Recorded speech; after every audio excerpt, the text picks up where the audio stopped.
নমস্কাৰ সকলোকে স্বাগতম জনাইছো আসাম কেৰিয়াৰ পইণ্ট ইউটিউব চেনেলৰ অন্য এটা নতুন ভিডিঅ' লৈ আজিৰ এই ভিডিঅ'ত আমি আপোনালোকৰ যোৱা 9 ডিসেম্বৰ তাৰিখে অনুষ্ঠিত হৈ যোৱা আৰআৰবি ৰেলৱে গ্ৰুপ ডি এক্সামৰ সেকেন্ড শিফট আৰু থাৰ্ড শিফটত অহা কিছুমান মেমৰি বেস জিকে কোৱেশ্চন লৈ আহিছো আৰু এই কোৱেশ্চনসমূহ আপোনালোকে ভালদৰে চাই যাব কাৰণ আগন্তুক দিনসমূহত যিসকল কেণ্ডিডেটৰ এক্সাম আছে তেওঁলোকৰ কাৰণে এই কোৱেশ্চনসমূহ খুব ইম্পৰ্টেন্ট হয় কাৰণ আমি দেখিছো যে same as it is question আগৰ শিফটত অহা প্ৰশ্নসমূহ নেক্সট দিনাখনি বা তাৰ পিছৰ দিনাখনি শিফটসমূহত আহি গৈছে তো আপোনালোকৰ যিসকলৰ আগন্তুক দিনত এক্সাম আছে ভালকে চাই যাব ইয়াৰ আগতেও আমি যিবোৰ ভিডিঅ' দিছো এ টু জেড গোটেইখিনি ভিডিঅ' যদি আপোনালোকে চাই যায় তাৰ পৰাই বহুত কোৱেশ্চন কমন পৰিব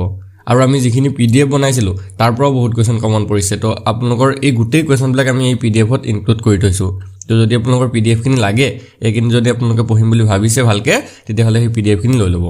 স্ক্ৰিনৰ নাম্বাৰটো দেখিছে কেৱল তাত 99 টকা এটা পেমেন্ট কৰি স্ক্ৰিনশ্বটটো পঠাই দিলে আমি পিডিএফ খিনি সেন্ড কৰি দিম ঠিক আছে এতিয়া আমি কোৱেশ্চন খিনিলৈ যাওঁ আৰু আপোনালোকে ভিডিঅ'টো পাৰিলে স্পিড কৰি ল'ব কাৰণ টাইম কম আছে না বহুত স্পিড কৰিলে আপোনালোকৰ টাইমটো ফালে বাছি যাবগে তো চাওক First question to who has been awarded the Major Dhyan Chand Khel Ratna Award 2025 in the field of shooting? এই কোৱেশ্চনটো ৰিপিটেড কোৱেশ্চন হয় আগৰ কোনবা এটা শিফটত আহিছে এটো আপোনালোকে যদি আগৰ ভিডিঅ'বোৰ চাই সিওৰ এই কোৱেশ্চনটো পাব শুটিংৰ ক্ষেত্ৰত 2025 চনৰ মেজৰ ধ্যান চান্দ খেল ৰত্ন বঁটা কোনে লাভ কৰিছে তো আমি যদি শুটিংৰ ক্ষেত্ৰত চাওঁ অপচন সি টো কাৰেক্ট আনসাৰ হ'ব মানু ভাকেৰে লাভ কৰিছে 2025 চনত 4 জন ব্যক্তিক টোটাল 4 জন ব্যক্তিক মেজৰ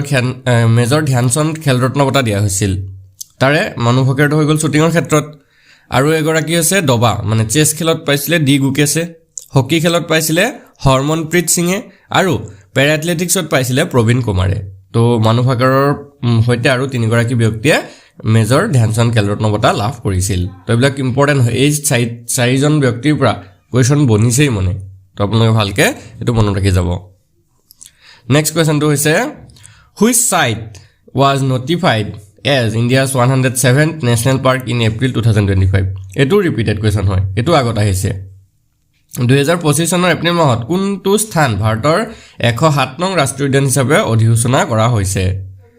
তো এইখন আছে option C Simlipal tiger reserve আৰু এই সিমলিপাল যিখন টাইগাৰ ৰিজাৰ্ভ আছে এখন ওড়িশাত আছে ঠিক আছে মনত ৰাখি থব এইবিলাক নেক্সট কোৱেশ্চনটো হৈছে At the Asian Wrestling Championship 2025, in which women's weight category did Monisha Banwala win India's first gold medal since the 2021 edition? 2025 চনৰ এছিয়ান ৰেসলিং চেম্পিয়নশ্বিপত 2021 চনৰ সংস্কৰণৰ পিছত ভাৰতৰ প্ৰথমটো সোণৰ পদক কোনটো মহিলাৰ ওজনৰ শাখাত মনিষা ভানৱালাই লাভ কৰিছিল ঠিক আছে কোনটো ওজনৰ শাখাত লাভ কৰিছিল 57 কেজি শাখাত নে 62 কেজি নে 65 কেজি নে 68 কেজি তো ইয়াৰে যদি আমি কাৰেক্ট আনসাৰটো চাওঁ অপচন বি হ'ব 62 কেজি নেক্সট কোৱেশ্চনটো চাওক in the 2025-2026 budget how many Atal Tinkering Labs were announced to be set up at the central level 2025-26 চনৰ বাজেটত কেন্দ্ৰীয় পৰ্যায়ত কিমানটা অটল টিংকাৰিং ল্যাব স্থাপন কৰাৰ কথা ঘোষণা কৰা হৈছিল তো ইয়াৰে যদি আমি কাৰেক্ট আনসাৰটো চাওঁ অপচন সি হ'ব 50000 ঠিক আছে তো 2025-26 চনৰ যেটো বাজেট এই বাজেট মতে 50000 টা অটল টিংকাৰিং ল্যাব স্থাপন কৰাৰ কথা কেন্দ্ৰীয় পৰ্যায়ত ঘোষণা কৰা হৈছিল নেক্সট কোৱেশ্চনটো চাওক The Tiger Tramp exercise is a joint military exercise conducted mainly between which countries? Tiger Tramp অনুশীলন মূলতঃ কোনবোৰ দেশৰ মাজত অনুষ্ঠিত হোৱা যৌথ সামৰিক অনুশীলন হয় আৰু এই জনকা সামৰিক যিবিলাক অনুশীলন আছে নহয় এইবিলাকৰ পৰা ম্যাক্সিমাম কোৱেশ্চন বিলাক আহিছে তো প্ৰতিটো শিফটতে মানে সামৰিক অনুশীলনৰ পৰা প্ৰশ্ন আহিছেই তো আপোনালোকে যিমানবোৰ সামৰিক অনুশীলন আছে সব চাই যোৱাটো ভাল তো আমি যদি চাওঁ টাইগাৰ ট্ৰাম্প অনুশীলনটো কোনখন দেশৰ হয় তো এটো হৈছে option C India and USA ঠিক আছে ইউনাইটেড ষ্টেটছ তো ভাৰত আৰু আমেৰিকাৰ মাজৰ এটা অনুশীলন হয় নেক্সট কোৱেশ্চনটো হৈছে ভৰ সংখ্যাটো সদায় কিহৰ সমান হয় ঠিক আছে যেটো মাস নাম্বাৰ আছে সেই মাস নাম্বাৰটো কিহৰ সমান হয় তো আমি যদি চাওঁ ভৰ সংখ্যাত সদায় দুটা বস্তু এড হৈ থাকে হেতু এটা হৈছে প্ৰটন আৰু এটা হৈছে নিউট্ৰন তো অপচন সি টো কাৰেক্ট আনসাৰ হ'ব প্ৰটন আৰু নিউটনৰ যোগফল হয় ঠিক আছে ভৰ সংখ্যাটো প্ৰটন আৰু নিউটনৰ সমষ্টিৰ সমান হয় বা যোগফলৰ সমান হয় নেক্সট কুৱেশ্যনটো হৈছে what is usual range of the PH scale PH স্কেলৰ সাধাৰণ পৰিসৰ কিমান হয় ঠিক আছে যেডাল PH স্কেল থাকে আমি PH স্কেলৰ বিষয়ে আগতে ক্লাছ 8 9 মানতে পঢ়ি আহিছো হয়নে তো PH স্কেলৰ যেটো পৰিসৰ হেতু কৰ পৰা থাকে 0 to 14 থাকে হয় নহয় যেটো মাজৰ 7 থাকে 7 টো হৈছে যেটো প্ৰথম মান হয় না 7 ৰ যদি আমি কমলে গুছি আহো 7 ৰ পৰা যদি কমাই গুছি আহো তেতিয়া এখিনি এসিড বুলি কয় এসিডিয়া হয় আৰু 7 ৰ পৰা যদি আমি বাহি বাহি গুছি যাও এখিনি কি হয় ক্ষাৰ হয় হয় না নহয় তো এটো আমাৰ কি হ'ব 0 to 14 হ'ব অপচন সি টো হৈ যাব কারেক্ট आंसर নেক্সট কোৱেশ্যনটো হৈছে on the occasion of the 300 birth anniversary of Ahilyabai Holkar Maharashtra launch the Adishakti Abhiyan what was the name of Ahilyabai Holkar's village Ahilyabai হুকাৰৰ 300 সংখ্যক জন্ম জয়ন্তী উপলক্ষে মহাৰাষ্ট্ৰৰ উদ্যোগত আদিশক্তি অভিযান উন্মোচন কৰা হৈছিল তো ইয়াত দিছে যে অহিল্যাবাই হুকাৰৰ গাঁওখনৰ নাম কি আছিল তো আমি যদি এটো চাও অপচন কোনটো হ'ব অপচন বি টো কারেক্ট आंसर হ'ব চণ্ডী ঠিক আছে অহিল্যাবাই হুকাৰৰ যিখন গাঁও আছিল গাঁওখনৰ নাম আছিল চণ্ডী গাঁও নেক্সট কোৱেশ্যনটো হৈছে what is the colour of leukoplast যে লিউকোপ্লাষ্ট আছে লিউকোপ্লাষ্টৰ কালাৰটো কেনেকুৱা হয় ৰংটো কেনেকুৱা হয় তো এটো হৈছে অপচন সি কালাৰলেস হয় ঠিক আছে ইয়াৰ কোনো ৰং বা বৰণ নাথাকে নেক্সট কোৱেশ্যনটো চাওক which is the main component of phloem that transport food এটো ৰিপিটেড কোৱেশ্যন হয় খাদ্য পৰিবহন কৰা ফ্লোএমৰ মূল উপাদানটো কোনটো হয় তো ইয়াৰ কাৰেক্ট आंसर হৈছে অপচন এ সেভ টিউবস অৰ্থাৎ যেটো সালনী নলিকা আছে ঠিক আছে যিবিলাক সালনী নলিকা আছে সেই সালনী নলিকা বিলাকে হৈছে ফ্লোএমৰ খাদ্য উপাদানৰ মূল উপাদান নেক্সট কোৱেশ্যনটো চাওক what name has ISRO designated for the year of 2025 2025 চনৰ বাবে ইছৰোৱে কি নাম নিৰ্ধাৰণ কৰিছে অৰ্থাৎ মাৰ্চ মিশন ইয়াৰ নে চন্দ্ৰয়ান ইয়াৰ নে গগনয়ান ইয়াৰ নে স্পেস ইনোভেশন ইয়াৰ তো আমি যদি চাও এটোৰ কাৰেক্ট आंसर টো অপচন সি গগনয়ান ইয়াৰ নেক্সট কোৱেশ্যনটো চাওক which is the most suitable method for irrigation for areas having low rainfall and strong winds যত কম বৰষুণ হয় আৰু প্ৰচণ্ড বতাহ থকা অঞ্চল থাকে হেবিলাকত জলসিঞ্চনৰ কোনটো পদ্ধতি আটাইতকৈ উপযুক্ত হয় তো ইয়াৰ যেটো কাৰেক্ট आंसर হেটো হ'ব option C drip irrigation next কোৱেশ্যনটো হৈছে in a convex lens when the object is placed at a distance of greater than 2 times the focal length beyond 2f what will be the nature of the image formed যেতিয়া উত্তল লেন্সত বস্তুটো focal লেন্থৰ দুগুণতকৈ অধিক দূৰত্বত অৰ্থাৎ 2f ৰ বাহিৰত ৰখা হয় তেতিয়া ছবিত যেটো গঠিত ছবি সেই ছবিখনৰ প্ৰকৃতি কেনেকুৱা হয় তো আমি যদি চাও ইয়াৰ কাৰেক্ট आंसर হৈছে অপচন বি ৰিয়েল ইনভাৰ্টেড আৰু ডিমিনাইজ হয় নেক্সট কোৱেশ্যন তো চাওক where was the Viva Technology Summit 2025 held ক'ত অনুষ্ঠিত হৈছিল Viva Technology Summit 2025 তো ইয়াৰ যেটো কাৰেক্ট आंसर হেটো হ'ব অপচন সি পেৰিছ ফ্ৰান্স ঠিক আছে ফ্ৰান্সৰ পেৰিছত এটো অনুষ্ঠিত হৈছিল নেক্সট কোৱেশ্যন তো চাওক adenosine triphosphate যেটো ATP বুলি কোৱা হয় ATP is produced in adenosine triphosphate ক'ত উৎপাদিত হয় ঠিক আছে ATP ক'ত উৎপাদিত হয় তো এটো হৈছে অপচন সি মাইটোকন্ড্ৰিয়া তো মনত ৰাখি যাব মাইটোকন্ড্ৰিয়াত adenosine triphosphate উৎপাদন হয় নেক্সট কোৱেশ্যন তো চাওক which actor has recently become the deputy chief minister of Andhra Pradesh হেহতেকৈ কোনজন অভিনেতা অন্ধ্ৰ প্ৰদেশৰ উপ মুখ্যমন্ত্ৰী হৈছে কোনজন হয় চিৰঞ্জীৱী নে জুনিয়ৰ NTR নে পৱন কল্যাণ নে আল্লু অৰ্জুন তো ইয়াৰ কাৰেক্ট आंसर হৈছে অপচন সি পৱন কল্যাণ ঠিক আছে পৱন কল্যাণ অন্ধ্ৰ প্ৰদেশৰ হেহতেকৈ অন্ধ্ৰ প্ৰদেশৰ উপ মুখ্যমন্ত্ৰী হৈছে নেক্সট কোৱেশ্যন তো চাওক what is the score of United States of America in the corruption perception index CPI 2024 2024 চনৰ যেটো দুৰ্নীতি ধাৰণৰ সূচকাংক আছিল CPI আছিল তাতে আমেৰিকাৰ স্কোৰ কিমান আছিল ঠিক আছে আমেৰিকাৰ স্কোৰটো সুধিছে তো ইয়াৰে কাৰেক্ট आंसर হৈছে অপচন সি 65 নেক্সট কোৱেশ্যন তো হৈছে in 2025 which bank provides the facility of maintaining zero balance in regular saving accounts for its customers 2025 চনৰ কোনটো বেংকে নিজৰ গ্ৰাহকৰ নিয়মীয়া সঞ্চয় একাউণ্টত শূন্য বেলেন্স ৰখাৰ সুবিধা প্ৰদান কৰিছিল তো সেই বেংকখন আছিল option D Canara bank next কোৱেশ্যনটো চাওক who did the Indian men's team defeat the kho world cup 2025 final kho বিশ্বকাপ 2025ৰ ফাইনেলত ভাৰতীয় পুৰুষ দলে কাক পৰাস্ত কৰিছিল তো ইয়াৰ যেটো কাৰেক্ট আনসাৰ হেতু হ'ব অপশ্যন সি নেপালক পৰাস্ত কৰিছিল নেক্সট কোৱেশ্যনটো চাওক what is the alternative name of the waqf amendment act of 2025 যেটো ৱাকফ সংশোধনী আইন 2025 আছিল তাৰ বিকল্প নাম কি আছিল তো ইয়াৰ যেটো কাৰেক্ট আনসাৰ হেতু হ'ব option A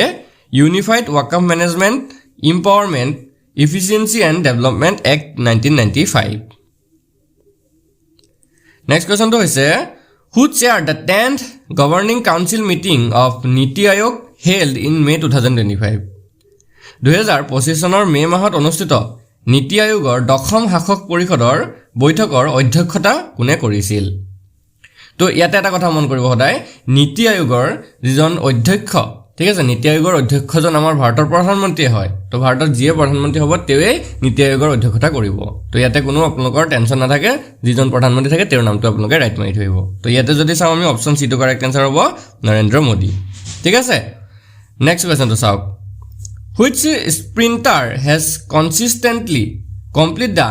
100-meter race in under 10 seconds for the last 11 years যোৱা 11 বছৰ ধৰি কোনজন স্প্ৰিন্টাৰে ধাৰাবাহিকভাৱে 100 মিটাৰ দৌৰ 10 ছেকেণ্ডৰ ভিতৰত সম্পূৰ্ণ কৰিছে ঠিক আছে যোৱা 11 বছৰ ধৰি তেওঁ এই 100 মিটাৰ দৌৰটো 10 ছেকেণ্ডৰ ভিতৰত কমপ্লিট কৰি আহিছে তো তেওঁ কোন আছিল তো তেওঁ হৈছে অপশ্যন সি টো কাৰেক্ট আনসাৰ হ'ব অকনি সিম্বাইন ঠিক আছে অকনি সিম্বাইনে যোৱা 11 বছৰ ধৰি এই 100 মিটাৰ যেটো ৰেস আছে তো 10 ছেকেণ্ডৰ ভিতৰত কমপ্লিট কৰি আহিছে নেক্সট কোৱেশ্যনটো চাওক in September 2025 which bank appointed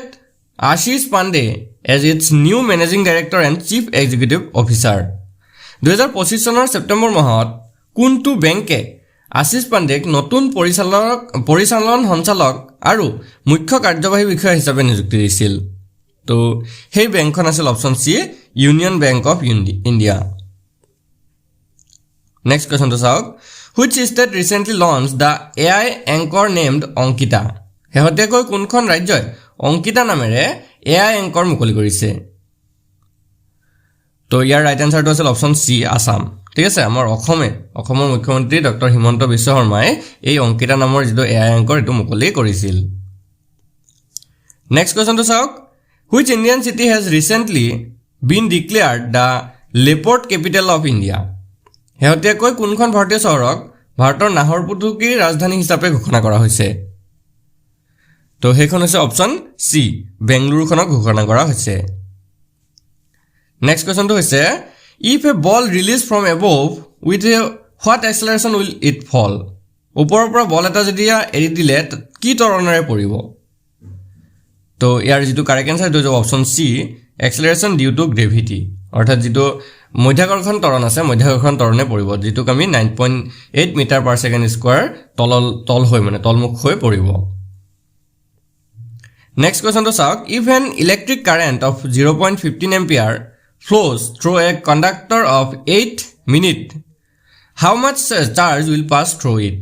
যদি কোনো পৰিবাহীৰ মাজেৰে 0.15 এম্পিয়াৰ বৈদ্যুতিক প্ৰবাহ 8 মিনিটৰ বাবে বৈ যায় তেন্তে ইয়াৰ মাজেৰে কিমান আধান পাৰ হ'ব তো আমি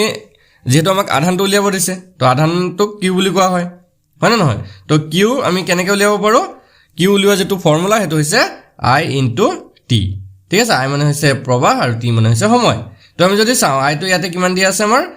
0.15 আৰু T টো কিমান দিয়া আছে 8 মিনিট তো মিনিটটো যদি আমি সেকেন্ডলৈ লৈ যাও তো 8 মিনিটটো যদি আমি সেকেন্ডলৈ লৈ যাও 8 * 60 কৰিলে হৈ যাব তো এটো 8 ৰ লগত 60 এটা পূৰণ কৰি দিওক আৰু এই গুটেই কিটা যদি আমি পূৰণ কৰি দিও 0.15 8 আৰু 60 তেতিয়া টোটালটো ওলাব 72 আৰু যেটো কিউৰ একক হয় হেতু হৈছে কুলম তো 72 কুলম আমাৰ কাৰেক্ট আনসাৰ হ'ব ঠিক আছে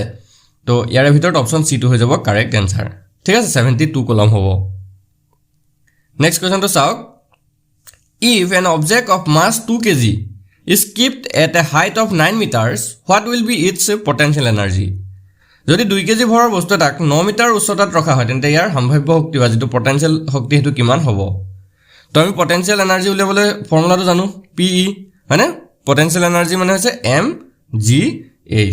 m মানে হৈছে মাস g মানে হৈছে গ্ৰেভিটেশনাল এক্সেলাৰেশন আৰু h মানে হৈছে হাইট তো ইয়াতে m তো আমাৰ দি আছে 2 kg g তো হদাই আমি ধৰা হয় 9.8 আৰু h তো দিয়া আছে 9 তো 2 * 9.8 * 9 কৰি দিলে আমাৰ পটেনশিয়াল এনাৰ্জিটো ওলাই যাব তো ইয়াতে যদি আমি গুটেটো পূৰণ কৰো তেতিয়া 176.4 জুল আমাৰ ওলাব ঠিক আছে এনাৰ্জিৰ যেটো একক কাৰ্য মানে শক্তিৰ একক যেটো এটো হৈছে জুল তো 176.4 জুল কাৰেক্ট হ'ব ইয়াৰ অপচন বি টো হ'ব শুদ্ধ উত্তৰ বুজি পাইছে নেক্সট কোৱেশ্চন তো চাওক After the formation of seed in a plant, which of the following process takes place? গছত বীজ গঠন হোৱাৰ পিছত তলৰ কোনটো প্ৰক্ৰিয়া সংঘটিত হয় তো ইয়াৰে কাৰেক্ট আনসাৰটো হৈছে অপচন সি seed dispersal ঠিক আছে seed dispersal সংঘটিত হয় নেক্সট কোৱেশ্চনটো হৈছে if a pollen grain enters the ovule what is this process called যদি কোনো পৰাগদানাত ডিম্বাণুত প্ৰৱেশ কৰে তেতিয়া এই প্ৰক্ৰিয়াটো কি বুলি কোৱা হয় তো ইয়াৰ কাৰেক্ট আনসাৰটো অপচন সি ফাৰ্টিলাইজেশন বুলি কোৱা হয় তো নকল আজি আমি ভিডিওত এইখিনি কোৱেশ্চন চালো তো আমি এইখিনি কোৱেশ্চনে ডিসকাস কৰিব পাৰিছো যদি আপোনালোকৰ কোৱেশ্চনখিনি ভাল লাগি থাকে তেতিয়া হলে আপোনালোকে ভিডিওটো এটা লাইক কৰি দিব আৰু চেনেলটো সাবস্ক্ৰাইব কৰি ল'ব আৰু যদি আপোনালোকৰ মোস্ট ইম্পৰ্টেন্ট কমন কোৱেশ্চন আৰু কিন যিবিলাক শিফটত কোৱেশ্চন বিলাক আহিছে এনেকুৱা ধৰণৰ কোৱেশ্চন বিলাক যদি লাগে তেতিয়া হলে আমাক মেছেজ কৰিব এটো আমাৰ নম্বৰ হয় 8133840965 এই নম্বৰটোত মেছেজ কৰি কেৱল 99 টকা এটা পেমেন্ট কৰিলে আমি আপোনালোকক অল সাবজেক্টৰ মোস্ট ইম্পৰ্টেন্ট কমন কোৱেশ্চনৰ পিডিএফ খিনি সেন্ড কৰি দিম ধন্যবাদ